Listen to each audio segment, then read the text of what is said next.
రండి పరిశుద్ధ గ్రంథమైన బైబిల్లో నుంచి మనం చూసుకుంటా వస్తాం. రండి అదే యెషయా గ్రంథం 1వ అధ్యాయం 5 నుంచి 6 వచనాలు. నిత్యం తిరుగుబాటు చేయొచ్చు మీరేలా ఇంకనూ పట్టబడుదురు. ప్రతి వాడును నడినెత్తిని వ్యాధి కలిగి ఉన్నాడు. ప్రతి వాడి నుండి బలహీనమైన అధికారం మొదలుకొని తల వరకు స్వస్థత కొంచెమైన లేదు.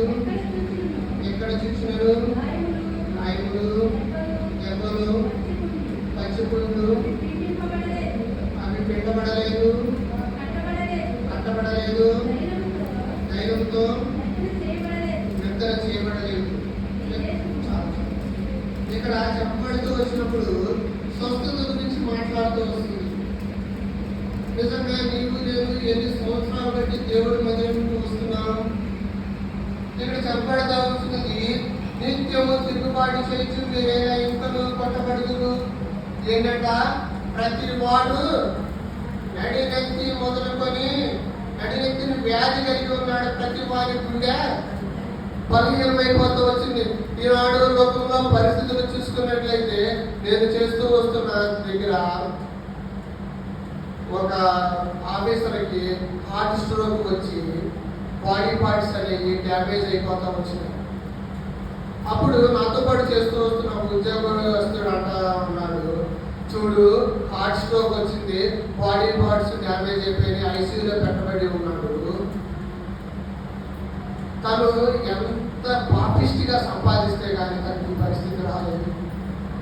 నిజంగా అవును కదా, నిజమే కదా అనిపిస్తా వచ్చింది. నిజంగా ప్రతి వారి బిడ్డ బలహీనమైపోతా వచ్చింది.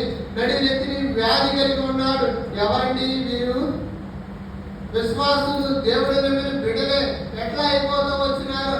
నడినెత్తి వ్యాధి కలిగి ఉన్నారు. ఏముంటుంది నడినెత్తిని? ఏముంది? బ్రెయిన్ ఉంటా ఉంది. బ్రెయిన్ రకరకాల ఆలోచనలు చేస్తూ మందిరంలో ఎక్కడే కూర్చుంటాం, కానీ ఆలోచనలు ఎక్కడెక్కడో తిరిగి వస్తాయి. నిజంగా మనము ఎటువంటి పరిస్థితుల్లో కూడా మనం వెళ్తున్నాం. అరే దేవుడి మందిరానికి వస్తున్నాను కదా, దేవుడి మందిరంలో నేను కూర్చొని ఉన్నాను కదా, దేవుడిని ఆరాధిస్తున్నాను కదా, బలలో పాల్పొందుతున్నాను కదా, ఏంటి ఇట్లా చెప్తాడు అంటున్నారు. కానీ నేను చెప్పేది కాదండి. పరిశుద్ధ గ్రంథం బైబిల్లో చెప్తూ వస్తుంది, నేను మిమ్మల్ని కన్నాను, పెంచినాను, గొప్పవారిగా చేస్తూ వచ్చాను. అయితే మీలో ఏముంది? తిరుగుబాటు ఉన్నది, స్వస్థత లేదు, మీరు చెడిపోయి ఉన్నారు. మనం ఎక్కడ తప్పిపోతున్నాం? హృదయంలో తప్పిపోతున్నామా? తలంపులో తప్పిపోతున్నామా? అధికారం మొదలుకొని నిన్నెత్తి వరకు స్వస్థత లేదని చెప్పాడుతూ వస్తున్నది. నిజంగా నాకు తెలుసు, నేను ఒకసారి వింటా వచ్చినాను. ఒక ఆయన పద్దాకల పరిశుద్ధత పరిశుద్ధత అని చెప్పేవాడంట.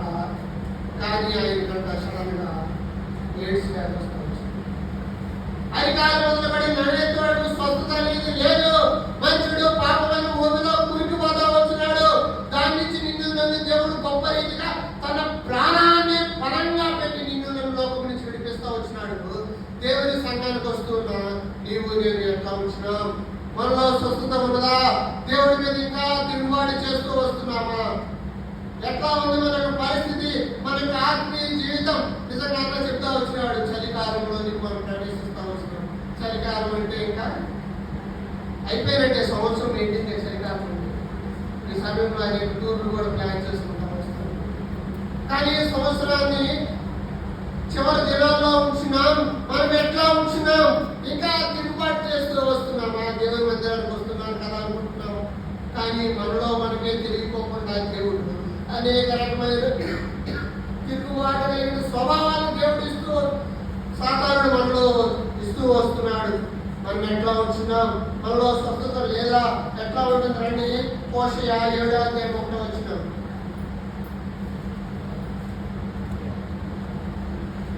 హోషేయ 7వ అధ్యాయం 1వ వచనం.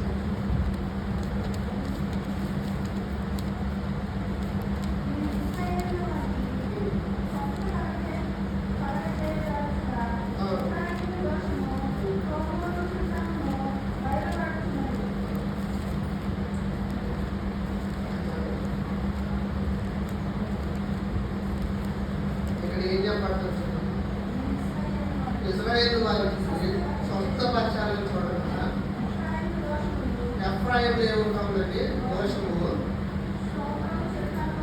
శోభ్రం చెట్లను బయలుపరచు.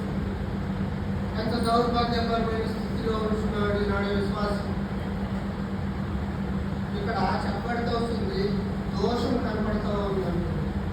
నిజంగా మనలో దోషం అంటాము కదా. మనం చూసుకుందాం, ఎఫ్రాయిం ఎవరండి? ఎఫ్రాయిం ఎవరు? దేవుడు నమ్మిన బిడ్డే, యాకోబు సంతానమే, ఇజ్రాయేలీలే. కానీ ఆ ఎఫ్రాయింలో ఏం కనబడుతుందంట? దోషము, శోభను, చెడుతనం నాకు కనబడుతుందని దేవుడు అంటున్నాడు. ఇంకా మనలో దోషం ఉంటుందా, చెడుతనం ఉంటుందా అని కలిగి ఇంకా దేవుడు మందిరానికి వస్తూ తిరుగుబాటు చేస్తూ వస్తున్నామా? మనం ఒకసారి పరిశీలన చేసుకుందాం. ప్రభువారు నిన్ను నన్ను స్వస్థపరచాలని దేవుడు చూస్తూ ఉంటుండగా ఇంకా మనలో ఏమైనా చెడుతనం ఉందా? ఆ చెడుతనాన్ని తీసివేసుకొని, దోషాన్ని తీసివేసుకొని, అధికారం మొదలుకొని రెండెత్తి వరకు మనము ప్రభువారి రక్త ప్రోక్షణలో నీవు నేను కడుగుపడదాం. ప్రభువారి సన్నిధిలో మోకరించి మనం గోజాడుకుందాం. ప్రభువారు క్షమించడానికి సిద్ధమనసు కలిగిన దేవుడని చెప్పబడతా వస్తున్నది. రండి, 1 పేతురు 2:24 వచనం.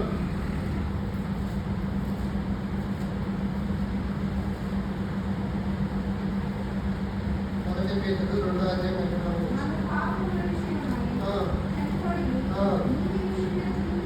నీతి విషయమై జీవించినట్లు ఆయన తానే తన శరీరమును మన పాపములను రోడ్డు మీద మోసుకుని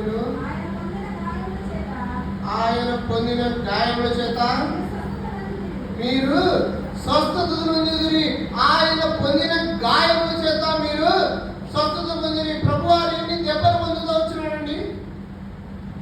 ఒకటి తక్కువ 40 కొరడా దెబ్బలు తను తింటూ వచ్చినాడు. నిజంగా మనము పొలాన్ని దున్నుతూ వస్తున్నప్పుడు నాగడి చేను ఎలా అయితే నాగడి పెట్టి మనం దున్నుతూ వస్తామో